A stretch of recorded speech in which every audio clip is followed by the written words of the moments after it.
आगे बढ़ते हैं। मतगणना की उल्टी गिनती शुरू हो गई है, जहां मतगणना को लेकर प्रशासन तैयारियों में जुटा हुआ है। 10 नवंबर को मतगणना होगी, यानी कि कल वोट काउंट्स किए जाएंगे। 28 सीटों पर मतगणना, जहां मतगणना से पहले नेता जीत का दावा कर रहे हैं। कांग्रेस हो चाहे बीजेपी, दोनों राजनीतिक पार्टियां सभी की सभी सीटें जीतने का दावा कर रही हैं। एक तरफ कांग्रेस कह रही है सत्ता में वापसी इस बार के उपचुनाव के बाद उसकी हो जाएगी, दूसरी तरफ भारतीय जनता पार्टी सरकार को मजबूत और ज्यादा सुदृढ़ किए जाने की बात इस बार के उपचुनाव में कर रही है। बीजेपी कह रही है कि 15 महीने के शासनकाल को जनता ने देखा और उससे इतना त्रस्त है कि एक भी सीट पर कांग्रेस पार्टी को जीत नहीं मिलेगी। विनोद शर्मा हमारे सहयोगी इस खबर पर ज्यादा जानकारी के साथ जुड़ गए। विनोद, काउंटिंग्स को लेकर दोनों राजनीतिक पार्टियों के दावे अलग अलग किए जा रहे हैं। असल में वो दावे नतीजों को लेकर हैं, लेकिन इन सब चीजों के बीच में हमें यह भी देखने को मिला कि कई जगहों पर कांग्रेस के समर्थक, कई जगहों पर बीजेपी के समर्थक स्ट्रांग रूम के बाहर बैठकर पहरा दे रहे थे। क्या तैयारियां नजर आती है काउंटिंग के दिन को लेकर, क्योंकि राजनीतिक पार्टियां खासतौर पर कांग्रेस गड़बड़ी के आरोप लगाती रही हैं?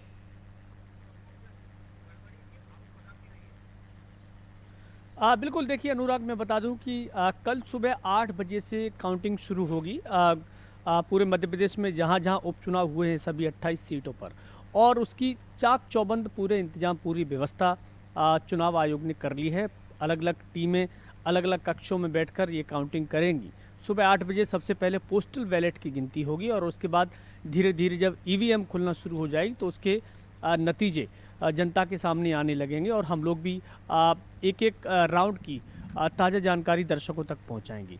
लेकिन गौर करने वाली बात यह है कि पिछला जो 2018 का विधानसभा चुनाव हुआ था उसमें भी कांग्रेस के सभी प्रत्याशियों के जो प्रतिनिधि थे वो एलसीडी स्क्रीन पर नज़र गड़ाए बैठे थे स्ट्रांग रूम के बाहर। जहां भी कैमरे में उनको गड़बड़ी नज़र आती, शिकायत से वे करते और उसका परिणाम ये निकला कि कांग्रेस ने अपनी सरकार बना ली। इस बार भी वही देखने को मिल रहा है। जो कांग्रेस के कैंडिडेट हैं वो तो एलसीडी स्क्रीन के सामने बैठे हुए हैं, लगातार पहरा दे रहे हैं, लेकिन बीजेपी का कोई भी कैंडिडेट या कोई भी उनका प्रतिनिधि वहां पर मौजूद नहीं है। इस बात को लेके वो अभी भी आशंकाएं जाहिर कर रहे हैं और कह रहे हैं कि ज़रूर गड़बड़ी हो सकती है। और आपको याद होगा अनुराग, मंत्री इमरती देवी ने एक बयान दिया था कि एक आध सीट तो कलेक्टर साहब ही जिता देंगे, हम उनसे कह देंगे। तो ये कांग्रेस ने एक हथियार बना लिया है कि ज़रूर कहीं ना कहीं गड़बड़ी की आशंका है। हालांकि ऐसा होता नहीं है, बहुत कम ऐसा होता है, क्योंकि जब भी आरोप लगते हैं तो बीजेपी भी उस पर ये बात कहती है कि जब आपकी सरकार बन गई तो फिर ईवीएम में गड़बड़ी कैसे हो सकती है। तो इस तरह की शिकायत सिकवा सियासी दलों की होती है। लेकिन सबसे इम्पोर्टेंट बात यह है कि इस बार नतीजे थोड़ा सा लेट ज़रूर आएंगे, क्योंकि राउंड्स बढ़ गए हैं। कोरोना की वजह से जिस विधानसभा क्षेत्र में 20-22 राउंड हुआ करते थे वहाँ अब 25, 26 और 27 तक राउंड हो गए हैं। यही वजह है कि थोड़ा सा समय लगेगा, वक्त लगेगा, क्योंकि पोलिंग बूथ की संख्या बढ़ानी पड़ी। जहां 1000 की वोटिंग हुआ करती थी वहां 700, 800, 650 की गई।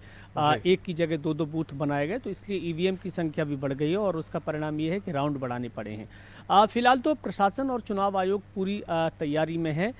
लेकिन जहाँ तक दावे की बात है अनुराग, तो दोनों ही दल खुले तौर पे ये दावा कर रहे हैं। कांग्रेस कह रही है कि 25+ हमारे आएंगे, बीजेपी कह रही है 28 हम सारे जीतेंगे। लेकिन जनता ने क्या फैसला किया है अब वो सबके सामने कल जब आएगा तो पता चलेगा। ये भी जब रिजल्ट आने वाला होता है, चाहे आप कितना भी अच्छा परफॉर्मेंस क्यों ना दें, एक एक मन में संशय, एक एक चिंता जरूर होती है उस रिजल्ट को लेकर। हो सकता है कि वही चिंता राजनीतिक पार्टियों को हो, और ये स्ट्रांग रूम के बाहर भी देखने को मिल रहा है। बहरहाल बहुत शुक्रिया विनोद, हम आपसे अपडेट लेते रहेंगे, तमाम जानकारियां लेते रहेंगे। फिलहाल बहुत शुक्रिया।